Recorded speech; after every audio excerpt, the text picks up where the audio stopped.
നമസ്കാരം. ന്യൂസ് കേരള പ്രധാന വാർത്തകളുമായി CK നാസർ കാഞ്ഞങ്ങാട്. വയനാട് ഉരുൾപൊട്ടൽ ദുരന്തത്തിൽ കേന്ദ്ര സഹായം വൈകുന്നതിൽ കേന്ദ്ര സർക്കാരിനെതിരെ രൂക്ഷ വിമർശനവുമായി മുഖ്യമന്ത്രി പിണറായി വിജയൻ.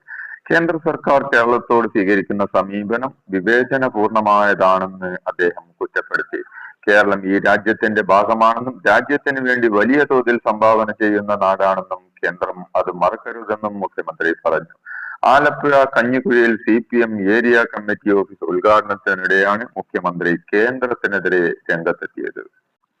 വയനാടിനുള്ള കേന്ദ്ര സഹായം വൈകുന്നതിനെതിരെ നവംബർ 19 വയനാട്ടിൽ UDF-ഉം LDF-ഉം ഹർത്താൽ പ്രഖ്യാപിച്ചു. കേന്ദ്ര സംസ്ഥാന സർക്കാരുകൾക്കെതിരെയാണ് UDF ഹർത്താലെങ്കിൽ കേന്ദ്ര സഹായം ലഭിക്കാത്തതിൽ പ്രതിഷേധിച്ചാണ് LDF ഹർത്താലിന് ആഹ്വാനം ചെയ്തത്. രാവിലെ 6 മുതൽ വൈകിട്ട് 6 വരെയാണ് ഹർത്താൽ.